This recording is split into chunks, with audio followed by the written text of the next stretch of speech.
Welcome to the President's Forum podcast. I'm your host, Wesley Smith, and today we're joined by Gordon Freedman, an advocate for educational transformation and the president of the aptly named National Laboratory for Educational Transformation, or NLET. Gordon's career spans investigative journalism, filmmaking, and systems-level innovation in education and workforce alignment. Gordon uses his voice and his platform to urge institutions to move faster and to act smarter and to build around the needs of learners. Gordon, thanks for joining us today. We're looking forward to hearing your perspective on a lot of different things. Essentially, with your current work at NLET, you're helping institutions move beyond that 20th century education model and towards... I would hope, but let me be really honest with you, okay?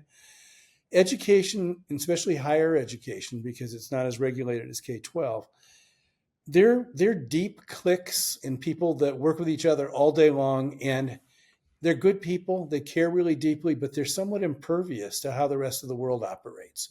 So since 1998 and 99, when WGU and all these other organizations got going that you represent, the culture on the internet and the culture of each human having multiple identities, that's just taken off.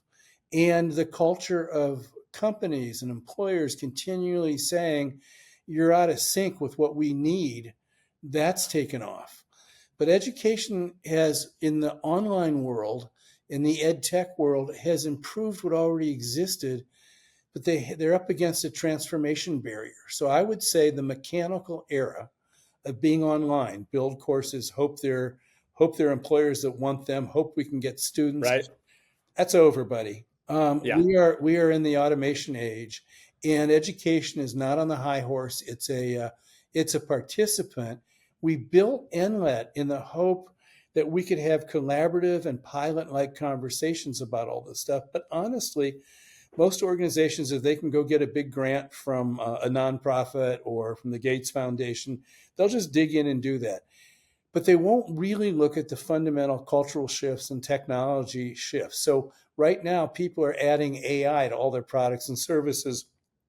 But within this year, there are going to be amalgamations with AI that look completely different than what's going on. So the problem we wanted to solve is the centrality of a human being to be able to manage their destiny, not as somebody else's thing to play with and make money out, but to give them the centrality to be in the conversation.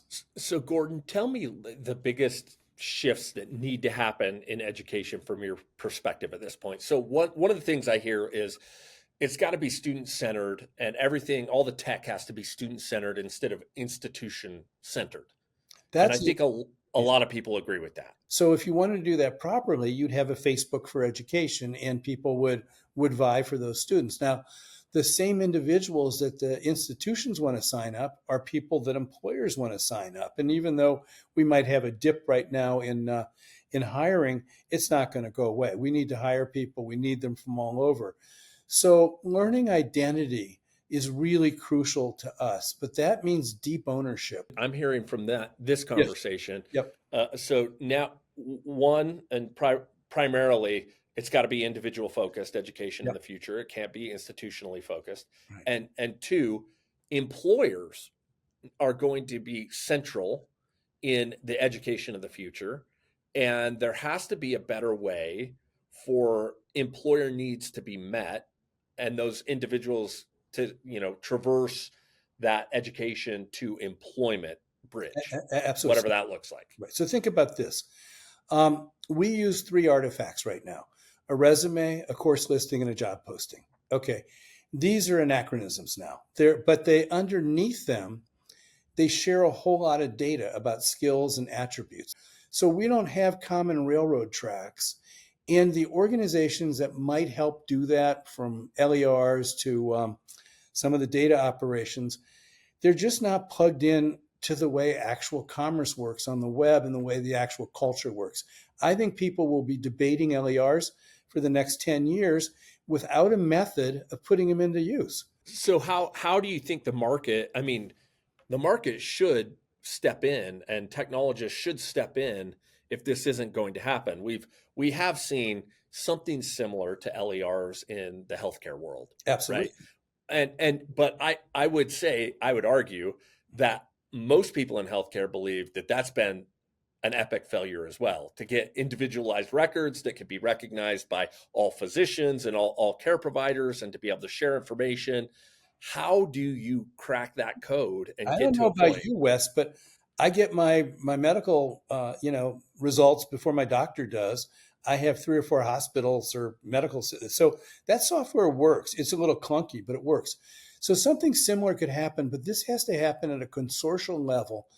And when you're going to transform a system, you can't take the people that are only operating the current system and say, hey guys, we're going to get in a room, we're going to change everything. You have to bring in people around the table. So let me give you an example. The semiconductor industry, as you know, through the Chips and Science Act, is going to get an enormous amount of money. They're going to plan to build up how people get jobs in the chips industry. All right. We've been through this before. In the Obama administration, $1.9 billion was put up to get community colleges and employers to talk to each other, called the TAC grants. We were in the middle of it. It was a total fiasco. So everybody went to the end zone to build courses. They weren't what the employers needed. And then nobody told them to build them standards-based in the beginning, use ONET or anything. So Right. we've got working groups going together now in the semiconductor industry, across ASU and a number of other providers. And we're looking at data lakes of what are the jobs out there? Who are the people? What do the jobs actually entail? Because the same job title at Intel could be a very different operation at NVIDIA.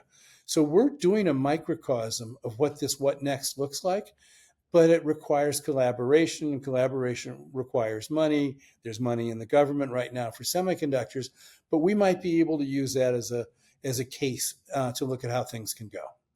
Right.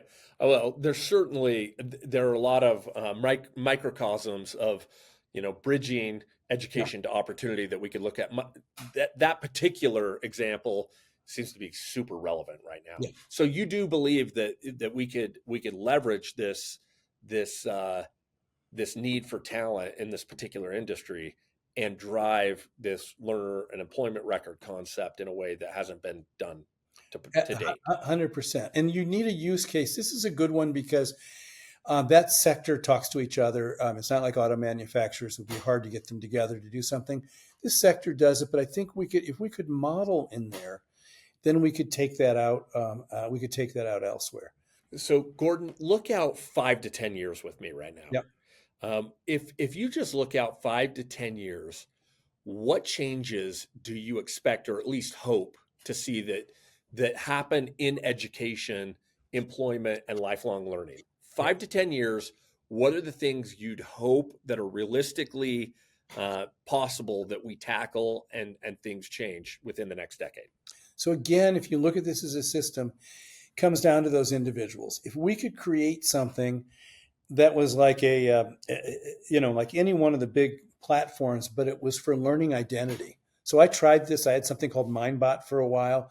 If I could own as a student, not just a learner, employment record, but as a record of me, what I'm interested in, what I've done, where I'm going, AI would look at that. AI would be able to say, hey, Western Governors has this. I can see this at Rio Salado. Have you considered it? Okay. The employer could then say, looking into this AI data lakes, oh my God, Rio Salado has a course that really lines up with this job of ours. All of that data needs to be flowing. So it becomes a marketplace of data. The institutions would have to realize that taking a shot with this, either in a small way or a larger way, is going to probably get them a better fit for people that need education. So in my mind, it comes down to that.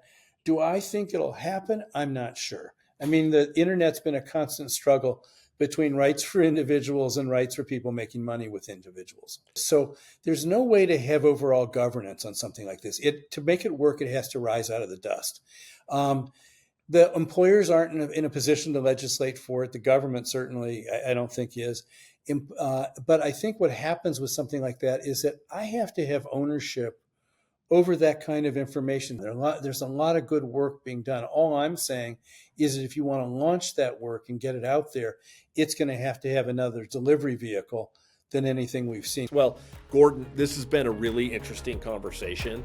Let's keep the conversation going, and we're looking forward to working with you on other issues as they come up. But this LER issue, very important, something that should be on everybody's radar, and we should all be working towards a solution that empowers students to find pathways to opportunity. We'd be happy to be part of that. For our listeners, you can learn more about Gordon Freedman's work at gordonfreedman.com and find more from the President's Forum at presidentsforum.org. Thanks for joining us today.